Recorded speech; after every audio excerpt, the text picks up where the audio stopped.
Gentleman बताने के लिए हमारे समाज में लोगों के बीच कई भ्रामक तथ्य उपस्थित हैं, जिसमें रावण को विद्वान योद्धा और नारियों का सम्मान करने वाला बताया जाता है, परंतु ये सभी तथ्य पूर्ण रूप से भ्रामक और असत्य हैं। वास्तव में रावण के चरित्र को देखा जाए तो वह एक नंबर का व्यभिचारी, बाली जैसे योद्धाओं से निपटने वाला और सबसे बड़ा घमंडी था।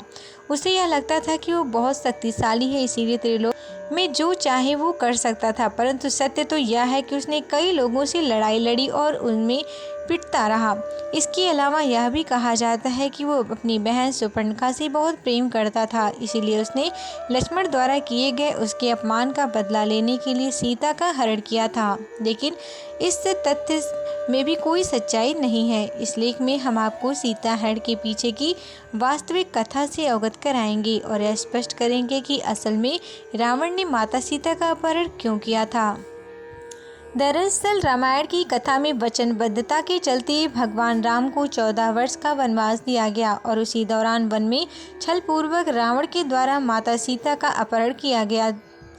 यह बात आप सभी बचपन से सुनते ही आ रहे होंगे, परंतु अपहरण के पीछे का असल कारण क्या था अधिकतर लोग नहीं जानते हैं, और अगर जानते भी हैं तो वो गलत जानते हैं। ज्ञात हो कि शूर्पणखा के अपमान का बदला लेने के लिए नहीं, बल्कि शूर्पणखा द्वारा माता सीता की सुंदरता का वर्णन करने पर रावण ने सीता हरण करने का प्लान बनाया था। इस कथा का आरंभ शूर्पणखा के पति के वध के बाद होता है।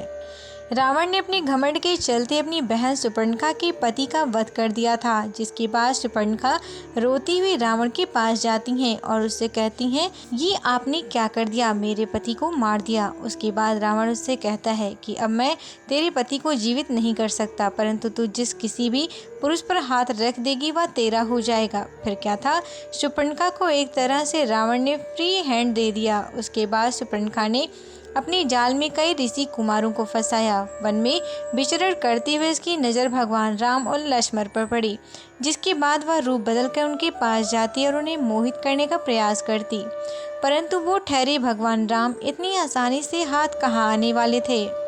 उन्होंने गंभीरतापूर्वक सीता माता की ओर इशारा करते हुए शूर्पणखा से कहा, मैं पहले से विवाहित हूँ और मेरी पत्नी है, इसीलिए मैं तुम्हारे साथ विवाह नहीं कर सकता।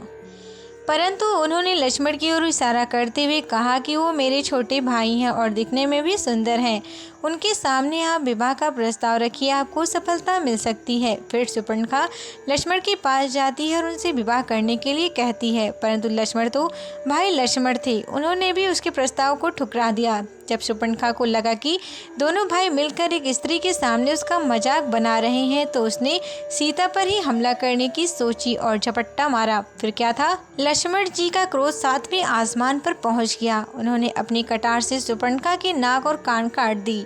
सोशल मीडिया पर यह खबरें फैलाई जाती हैं कि लक्ष्मण जी ने यूं ही शूर्पणखा का नाक कान काट दिया, जबकि सच्चाई आपके सामने है। उसके बाद शूर्पणखा अपने कटे नाक कान लिए अपने भाई खरदूषण के पास जाती है और अपनी व्यथा सुनाती है, जिसके बाद वे अपनी सेना के साथ भगवान राम और लक्ष्मण से युद्ध करने आते हैं और मारे जाते हैं। यहाँ यह भी प्रसंग आता है कि मात्र 72 मिनट में नाराज हुए भगवान राम और लक्ष्मण से लड़ने के लिए कहती हैं, परंतु अब जब खरदूषण भगवान राम और लक्ष्मण के पास लड़ने के लिए पहुंचते हैं तो वे मारे जाते हैं। इसके बाद शूर्पणखा रावण के पास जाती हैं तो रावण उसे देखकर हंसने लगता है और कहता है कि हे मेरी बहन, तू पहले से ही इतनी कुरूप थी, तुझे और कुरूप किसने बना दिया। इसके बाद शूर्पणखा उससे कहती है कि मेरे साथ ऐसा हो गया और भैया आप मेरा मजाक बना रहे हैं, और रावण को राम और लक्ष्मण से लड़ने के लिए कहती है, परंतु रावण नहीं मानता। इसके बाद अंत में आकर वह माता सीता का वर्णन करते हुए कहती है कि उन दोनों